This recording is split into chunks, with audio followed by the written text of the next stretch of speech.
I am absolutely thrilled to now introduce Erin Dunbar, Dr. Dunbar, and she is going to be talking about transcending the limits of chemotherapy, but this time on novel strategies to treat gliomas. She's going to be reviewing current and future systemic therapies and devices to treat gliomas. Dr. Dunbar is a founding physician of the Brain Tumor Center and director of the Neuro-Oncology program at Piedmont Atlanta Hospital.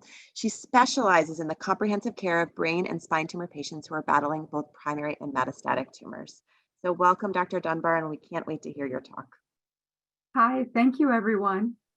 What an absolute privilege it is to talk with you today, truly humbling. I hope this information is well received by you, and with no further ado, I'd like to get started. So I have no disclosures. First, I'd like to introduce an incredible patient to share his wisdom and insights with you today.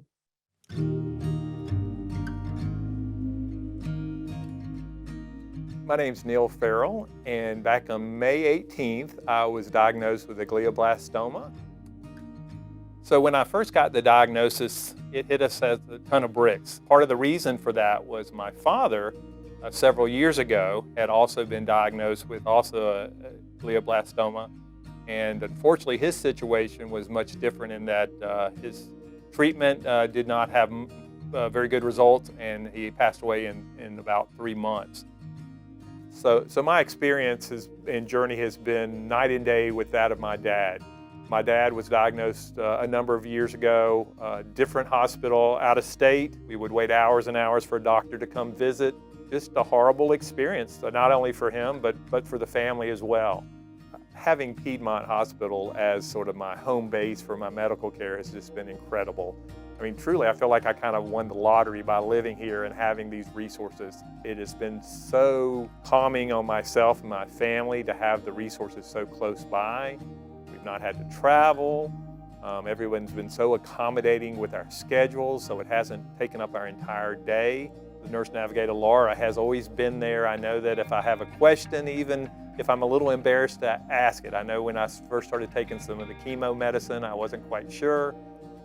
She was very quick to respond in a very reassuring, no problem with the question kind of answer, and that was great. And also, really the information from the social worker side of things. When we first got that diagnosis, again, it was kind of a blow to the stomach. And she gave us a lot of hope, and I think it was founded on some real valuable information. We really took it all in, we absorbed it. What was helpful too, we were able to share that with our family, and we've been able to just kind of live our life. And the fact also that I'm going to be able to do this cool international clinical trial here in Atlanta, where I live, is really awesome. Having the opportunity to be part of a clinical trial, quite frankly, I feel kind of honored to be able to do it. Didn't really know much about them going into it, but I feel like I got a lot of information and I was able to make a sound decision based on facts. For me, I'd say certainly some of it is kind of personal in that I'm excited about being on the front end of some potential care that will help me directly. But again, also it's a bigger picture, you know, with my dad's situation and me. I'm hoping we can end this and that there'll be some good that'll come out of it. So this particular study I thought was kind of interesting. I like the idea that it's 50 years long, so I thought that was kind of interesting, and I plan on being around to see the results in another 45 years or so, but I'm excited. It's been such a privilege to get to know and be a part of Neil's care team. When I met him, I knew that his father had died of a glioblastoma, and I was a part of his care at the very beginning when he first learned that he had something in his head that shouldn't be there. And so I was very privileged that our neurosurgical colleagues were able to let me know about the scan right away. So we met with him and his family at the bedside, and we were there in real time making decisions about what would be the best surgical approach and the surgical technique. He had an excellent surgery and had an excellent outcome. We were there with him every step of the way when we were learning about the personality of his tumor. So we were able to get the personal signature of why his individual brain cells became brain tumor cells. And that unlocked treatment possibilities One of them for him was an international clinical trial. We're tremendously privileged that we were able to have him on a trial that he will be able to get state-of-the-art medications in the comfort of his own home and be able to be a part of a trial and still be able to be living with his family here. We're helping him every step of the way. Nutrition, social work, nurse navigating, each of us working together to help him feel as well as he possibly can. It is a real privilege to be a part of this team. But it's not just that, we're actually looking ahead, and we've got many additional clinical trials, surgical procedures, radiation procedures, and other medicines and treatments we can give him if additional changes happen in his health care. So it is a medical home and a journey, and we are privileged to be a part of it.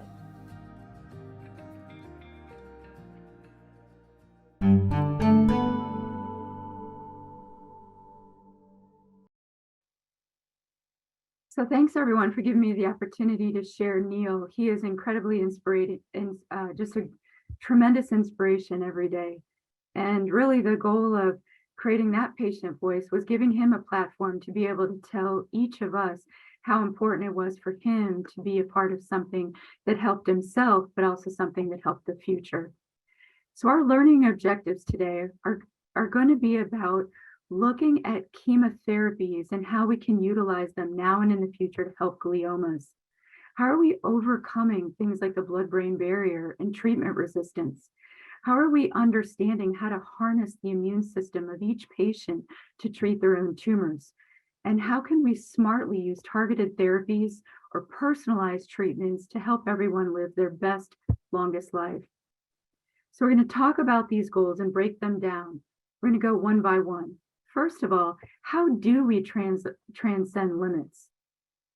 Well, I like to think about it as we have to address the whole or total person. So the who, what, when, where, why of why we're doing this. We have to help people create a medical team for themselves and create a medical home. We want to have each individual patient understand their goals of care and help them create a plan of care. We want to help patients communicate with their team and the team communicate amongst themselves. We want to help people prepare for the unknown and the possible. And then we want to help each patient understand their own individual tumor and help capitalize on chemotherapies and other strategies for what we're doing to treat their tumor now as well as in the future. So creating that medical team. Multidisciplinary management truly is essential for each patient living their best, longest life. This isn't even a complete list of all the people somebody would want to have on their medical team. So go to your providers and say, I want these people representing me on my team.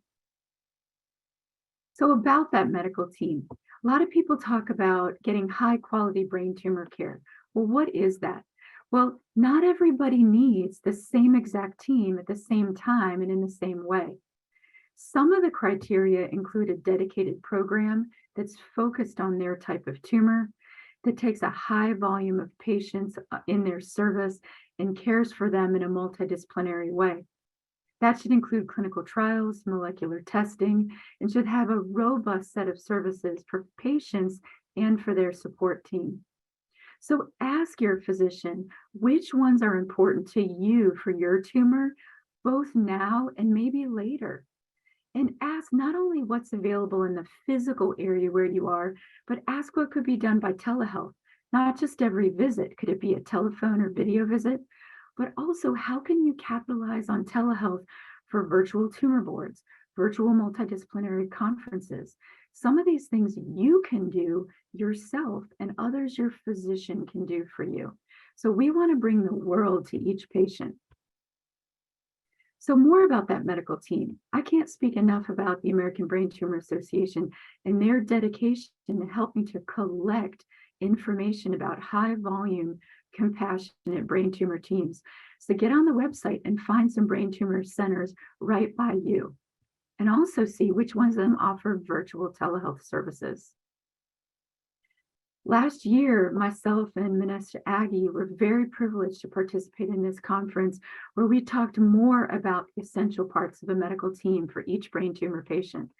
These talks are archived on the website. So each patient, we can create our own home team. Friends, family, our social network, our occupation, our spiritual network. I want to encourage every patient to have hobbies for enjoyment and relaxing, activities for purpose and fulfillment, and to capture the benefits of organizations such as the ABTA, government, civic, private. So we want to help each patient understand their goals of care. So on this slide, on the left side of the slide is about care. Everyone wants total care. We want to give total care. And on the bottom is a lifelong continuum. I think of things in two equally important ways. One, how are we going to slow down the tumor in any way you could measure it? Its growth, its desire to recur, etc. But on the same way we can give care, which is how can we help patients' symptoms, safety, and quality of life? And each of them are incredibly important. And we're doing different amounts of them in different ways at every step of the way. And in this particular talk, we're not going to be specifically addressing symptom-directed care. We're going to focus on tumor-directed care. But other talks in this amazing conference, and those archived on the ABTA website, will specifically address innovations in symptom-directed care. So everything requires a balance. We always want to balance the risks and symptoms of the tumor with the risks and symptoms of the treatment. And that's what it's all about. So to do that, we need great communication with your medical team. So the quality of your team, the better you communicate with them, the better they communicate together, the better you're going to do. And so let your providers know about any symptoms you have and ask them for red flag symptoms. What should I tell you about? What symptoms? What things should I alert you about? But if you're worried, we're worried. So always don't hesitate to let us know. You want to go over your goals of care often with your treatment team. You want to share your goals and wishes often. They're going to change. Your needs are going to change. We want to hear about it and be constantly optimizing your treatment plan. Very importantly, we want to prepare for the unknown and the possible. The picture on the right is one of my favorites. It's from an insurance company that talks about, hey, listen, all of our life's plans are smooth sailing, simple, clear skies ahead. But in reality, every one of our lives are filled with things that are unforeseen, but things happen. And that includes on your tumor journey. Things are going to come up out of the blue. Yet there are other things we can actually guess or see coming, and we should plan for them. So that includes things like our financial health, creating our care plan, advanced directives, trying to anchor out our life logistics, trying to make sure that we're communicating our goals and wishes and creating those plans with our healthcare team and our loved ones. We need to understand our tumor. So Dr. Lewis and Dr. Coleman and Tomorrow have really talked at great length and in wonderful detail about the incredible detail that is becoming personalized tumor understanding. Talked about the WHO 2021 See Impact Now. Many different platforms are able to capitalize on understanding the personal signature of each person's tumor. And they include platforms like Caris, Foundation One, institutions, and otherwise. And in the future, there's going to be even more levels of understanding each person's tumor. There's something called radiogenomics, which is where we're going to be able to use nanoparticles and fancy imaging to be able to get a signature of patients' tumors even more by just non-invasive imaging. And we're going to be able to understand tumors better by even getting samples from the cerebrospinal fluid, samples from blood, and even getting one cell and being able to profile them. Dr. Mellenhoff's going to talk about that. And we're also going to be able to track the data of the tumor in novel ways, even by leaving things in the brain itself implanted to give us real-time intel. It's going to be amazing. So a little bit about understanding our tumor is understanding concepts like prognosis and prediction. So I'm going to share with you that the circles on the slide represent tumor cells. So in a tumor cell, there may be something faded in the tumor cell itself captured by the black star on the left. And that means that no matter what events happen to that tumor cell going forward, there may be certain things that are already set in the outcome. That's something that we like to call prognostic, something fated within the tumor cell activity.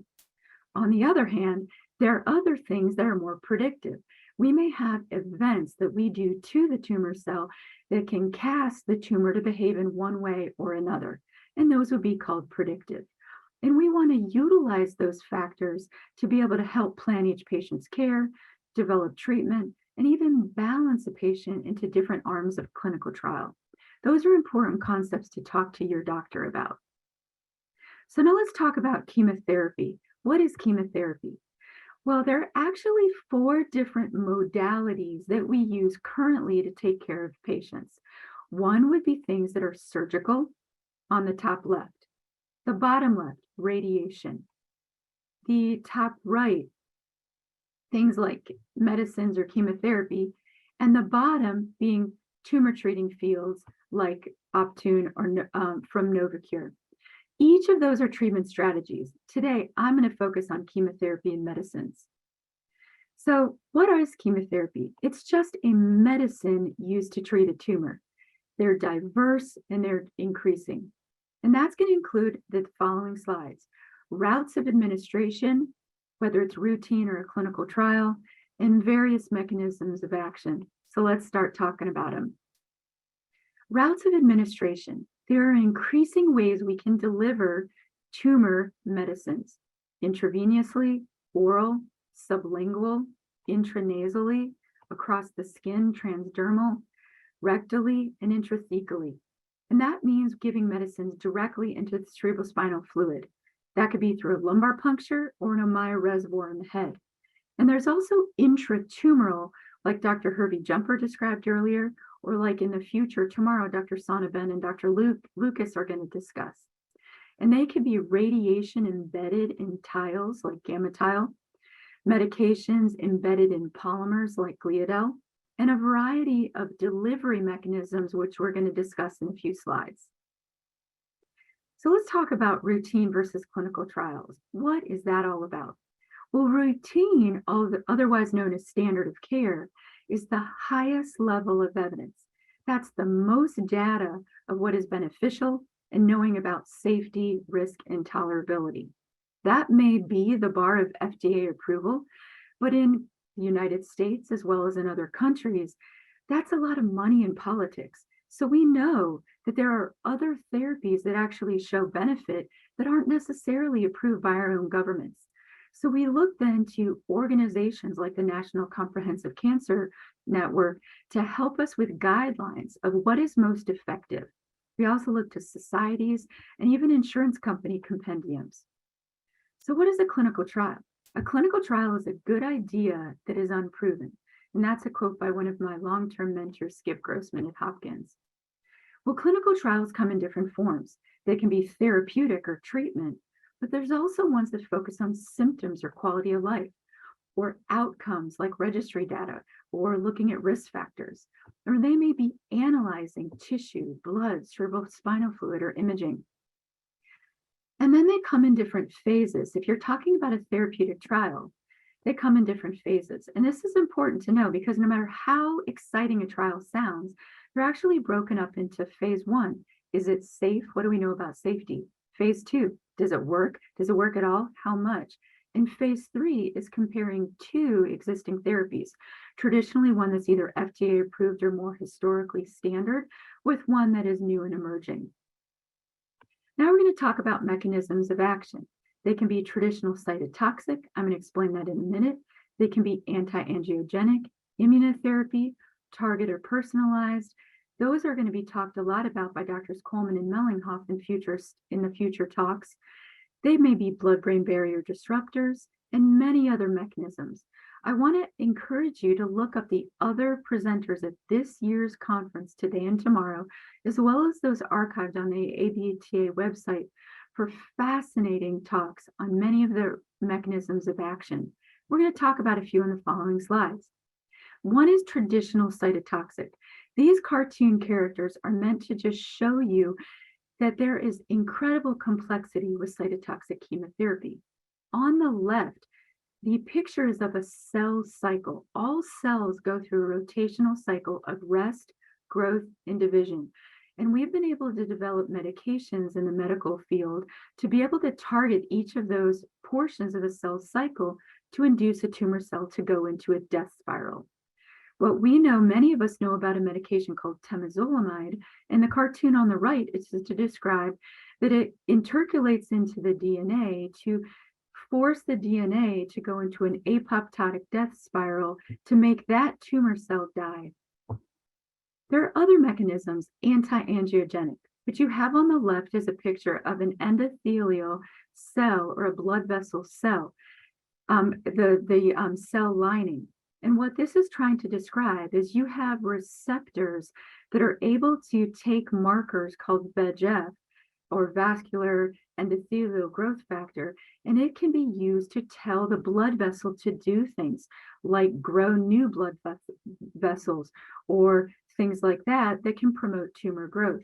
Well, there are actually now substances like anti-angiogenics that actually tell that blood vessel to act in a different way. That may tell a blood vessel that is affected in the tumor to be less leaky, cause less swelling or edema, or can thwart the development of the tumor blood vessels from growing or spreading. Amazing.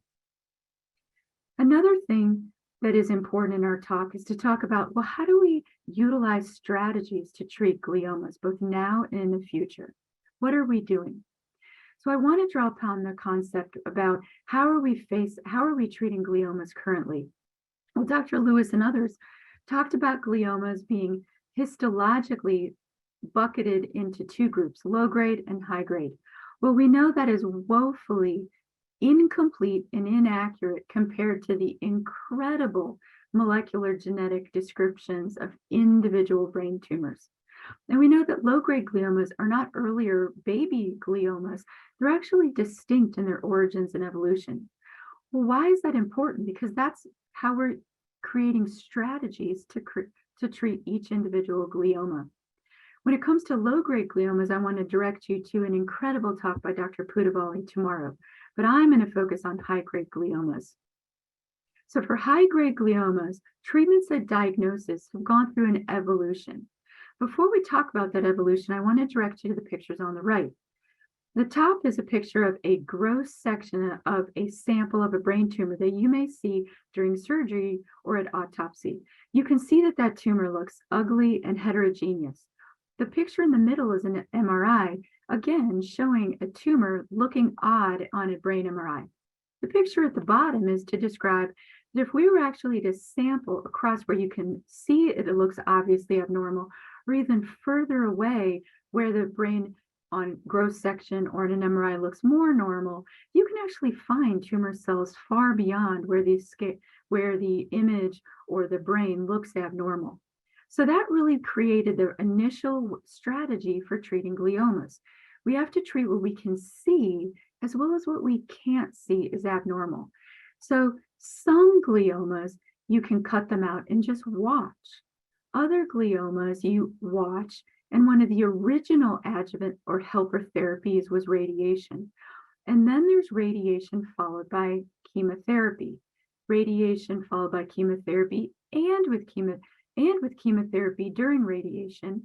And then there was the introduction of intraoperative therapies and a whole variety of other combinations of radiation and chemotherapy before and during radiation.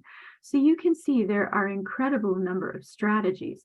So how do we help each patient understand what's right for them? Well, one of the ways we do it is we must understand each person's health, wishes, and access to care. We need to know where the tumor is distributed in their brain or potentially down their spine. We need to understand that individual person's tumor as accurately as possible, and we need to understand their prior therapies. So multidisciplinary treatment is essential for that strategy, and we can do that in person and virtually. And that is common questions like, does the patient qualify for a clinical trial? Do we need more tissue testing now or in the future? And we need to help select and sequence therapies. And that's where we talk about emerging in future treatments. So what would be a goal we would have for the future? Well, we want treatments to be more efficacious and we want them to work longer.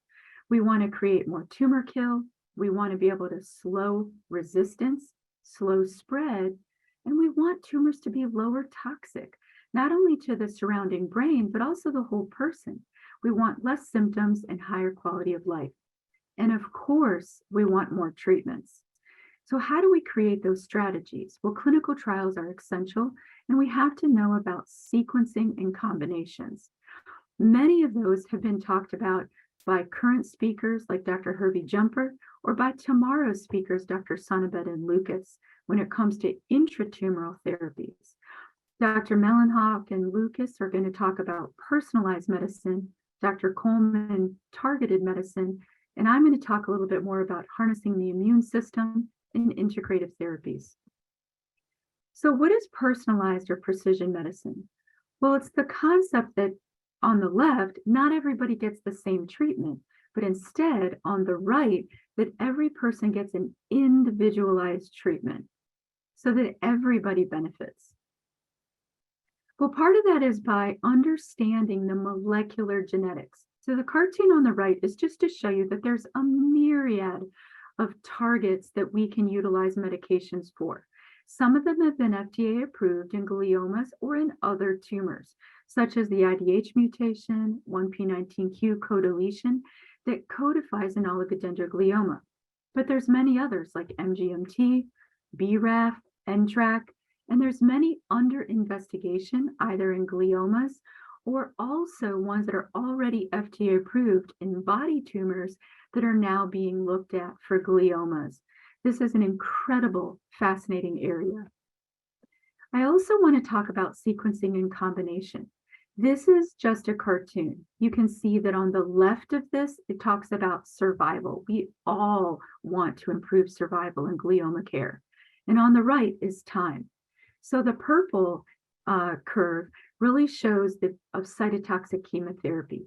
And then we could help people have a delay in progression by being able to add in targeted therapy. And then we added in immunotherapy, and we not only help push out progression further, we also had more patients surviving longer. And now we combine them and help even more patients survive longer by using these combinations in the right sequence. So we also want to overcome the blood-brain barrier. I want to direct your attention to the pictures on the right. On the left side of the cartoon, it's a typical body blood vessel that's pretty simple and can get pretty leaky. If you look at a blood vessel within the brain, they have 3 or 4 extra layers of barrier. We have the brain cells astrocytes, we have something called a pericyte, and we have other microglia and other thick endothelial cells that have extra tight junctions. So that blood-brain barrier, we're learning to master it. And we're doing that in many ways through the systemic area or the tumor area. This is a cartoon to describe that there is an increasing number of ways that we are enhancing that blood-brain barrier. By transcending that blood-brain barrier. And each of these are in clinical trials around America. So intratumoral treatments, there's several of them. We can implant radiation or chemotherapy in the brain. We can implant catheters or microchips or drugs in the tumor cavity. We can introduce needles and heat up with ultrasound or other lasers to be able to treat a tumor from within using a needle. We can put a catheter in the brain and push more drug further in the brain by using convection enhanced delivery, and amazing, amazing treatments. Immunotherapy. Immunotherapy is a way that we can harness each person's own immune system to fight a tumor. We do that in a variety of ways. Many of them are listed here.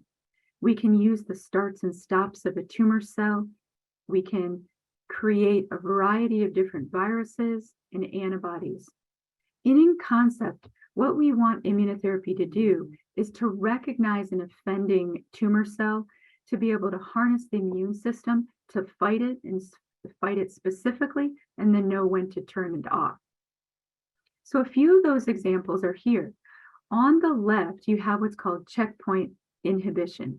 And that really utilizes the concept that our own immune system has to identify a self cell or a foreign cell. That could be a foreign cell that's a tumor cell or a foreign cell that's a bacteria or a virus. So we have to have an immune system that recognizes to not attack our cells, but to attack something foreign. Well, a lot of tumor cells have adapted a way to be almost like a wolf in a sheep's clothing. They've created a way they look like a self cell.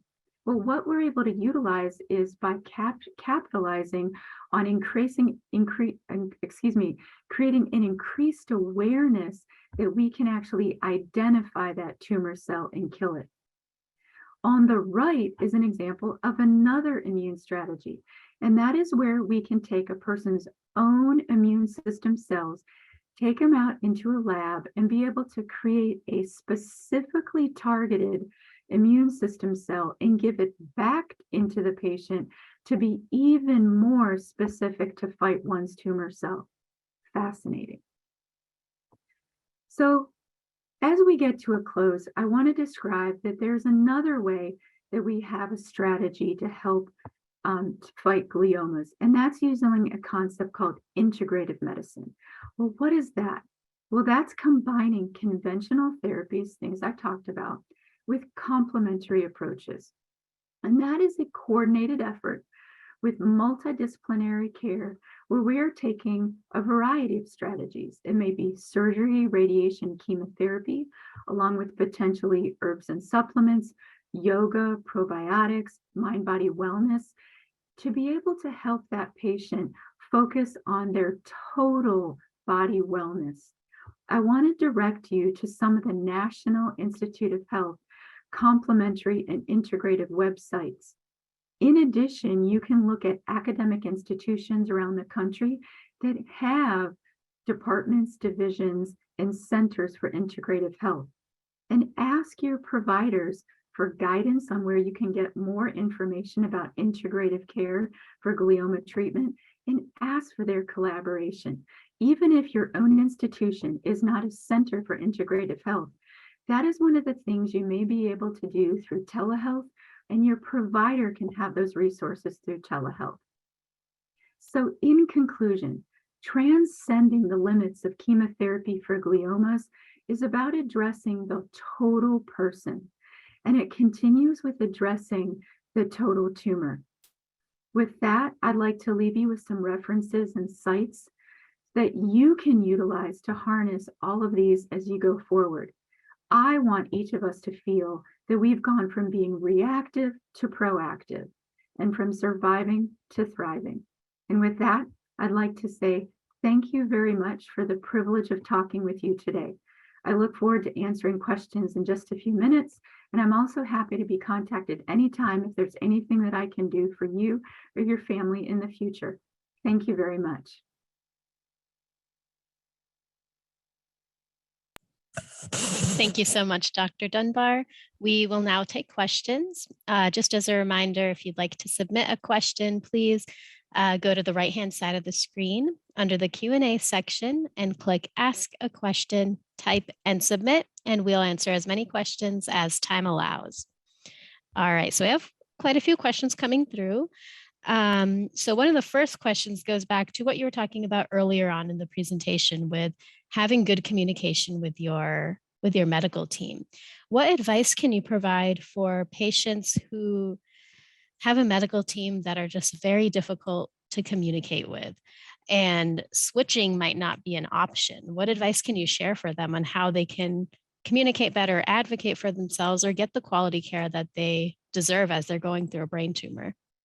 Yeah, that's an excellent question. I would say a few things would be, I would empower you to share that you feel that the communication, you would like it to be better.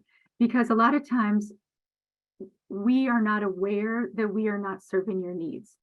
And so really feel empowered to relay that. And there are a variety of ways you can do it. One, you can send your questions, wonders, worries ahead of time, because that gives us an extra heads up to be able to optimize your answers. Maybe we say, okay, we can handle 2 of those, 2 we're going to ask somebody else to help with, a nutritionist, a social worker, we can ask a chemo nurse, a pharmacist, and we can really use that also to be efficient in how we can disseminate your questions and requests as fast as possible. Another would be break it down into sizable pieces.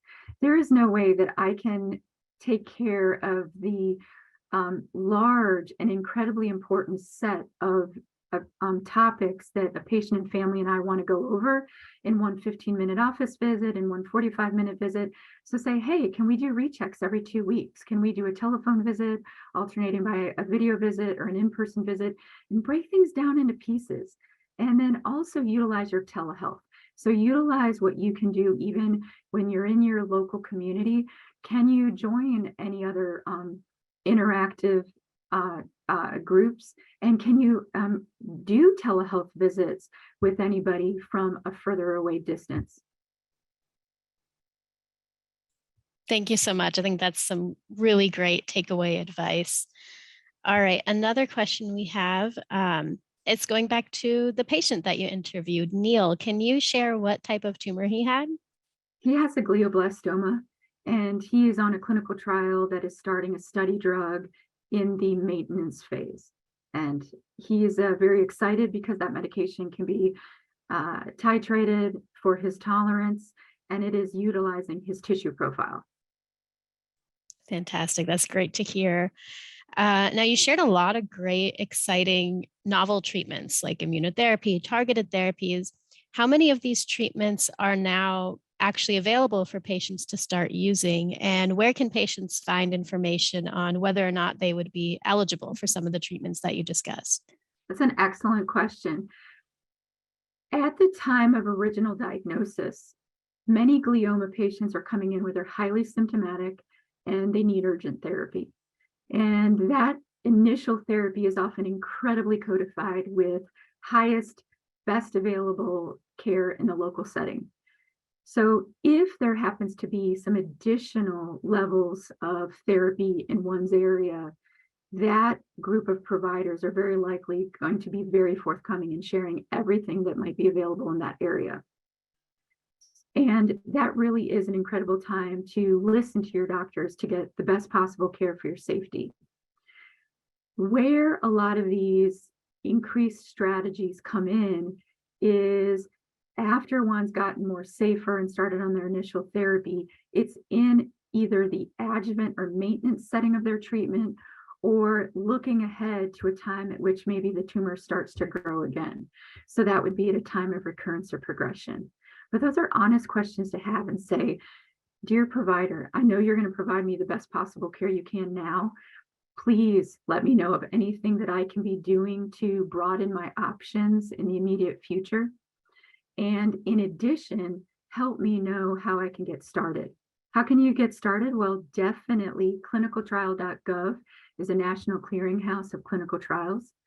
You can ask to have your case presented at multidisciplinary conferences close to you and also abroad, whether that be through your providers' connections like societies like the Society of Neuro-Oncology, or tumor boards that we have through the American Brain Tumor Association, tumor boards at the NIH. So there's a variety of ways that you can have your case evaluated and screened for potential clinical trials. Thank you so much for that very thorough answer. Another question we have, again, goes back to that importance of having a strong team and being able to communicate and trust in your team. Some patients, unfortunately, live quite far from their treatment center and they're traveling back and forth. What advice can you provide for those patients in building that strong connection with their team when they're at a distance and they're not always seeing their team members? Yeah, I think that one of the silver linings of the pandemic was the acceptance of telehealth in the 360-degree experience of patient care. And I would definitely share with you that portals through electronic medical records that allow patients to communicate liberally with their providers and allow things to be electronically disseminated is incredible. Utilizing telehealth visits, whether on phone or video, is incredible. And I do want to repeat that concept of breaking it down into sizable pieces and say, invest in me. I'd like a recheck in 2 to 3 weeks. Check on my symptoms. Let me come up with another set of questions, wonders, worries, and really encourage the medical team, even from a distance, to stay connected with you. And encourage the team to talk amongst themselves. I think a lot of prompting goes a long way. Let me give you an example. Is sometimes a patient will have a neurologist in a local community, and they'll say, well, my neurologist gave me a refill for Keppra, and they said, see me in 6 months.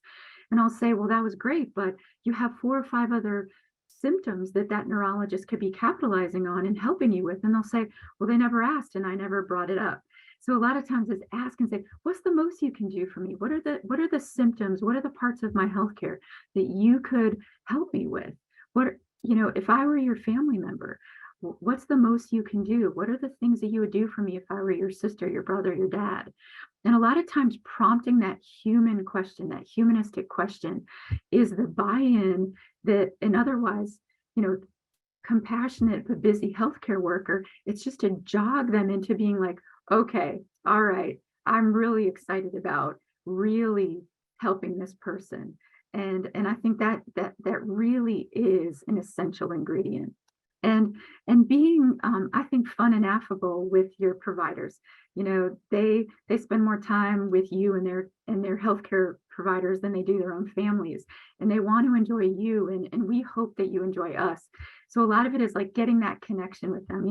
Laugh with them, joke with them, bring up something funny with them. Ask them about their own family. You tell them about your family, and get that connection is key. Thank you so much. That is some really great advice. A follow-up question to that would be, sometimes these appointments can be short.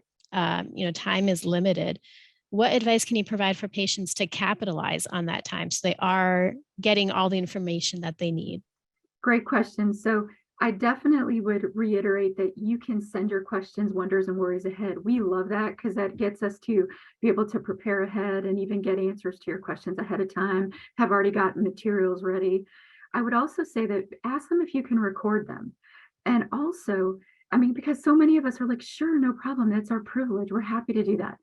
Another thing would be get everybody you want that is part of your team listening in. I'm happy to have multiple electronic devices, and I know overwhelmingly providers who went into a helping and healing profession want that ability to have their message be shared with the caregivers of patients that we care for. So say, like when I walk in the room, a lot of times I'll say, who else do you want to have on the phone? You want to have anybody? I'll put 2 people on my phone. You can have other people on your phone. What about a free teleconference line? A lot of times families have 5, 6, 10 people listening in. They gave me a free teleconference line, or they have it queued up, or they have other people on Zoom, FaceTime, Skype. So really create that moment and say, hey, listen, I got 2 or 3 people I want to get on the line as soon as the healthcare team comes in. And we're happy to have that. Thank you so much. I think we have time for maybe one last question. So you talked about clinical trials, and oftentimes clinical trials have very specific eligibility requirements. And one of those requirements might be age. Is that something that a patient or a caregiver can ever request an exception for if they feel like they could benefit from that treatment, but they don't meet that age requirement? Yeah. The good news is that no National Institute of Health, no National Cancer Institute clinical trial is really allowed to not accept patients of certain age, right? There are differences if they think it's a pediatric or young adult tumor, and maybe the funding source or the disease type is really focused on a certain age group, then sure, they can say this treatment, this whole goal of this study is for 18 and under, or 18 to 45, or 18 and up. But increasingly, they're really allowing anybody that is otherwise fit and well to do so. And really the criteria more is coming into, do you have a key in the lock for what that treatment is all about? So that's a good thing about clinical trials, is that they're becoming increasingly open to everybody. And really what you want to discern is this even just scientifically a good treatment for me? One of the things I want to say, and in my closing words for this concept, is people have to be really well. We think about trying to slow down the tumor, but the healthier you are, the more we're able to lower the risks and symptoms of things like blood clots, seizures, deconditioning, fatigue, insomnia, helping you with nutrition, your overall health. I think you want to talk to your providers and say, the healthier I stay, the more able I am to get treatment.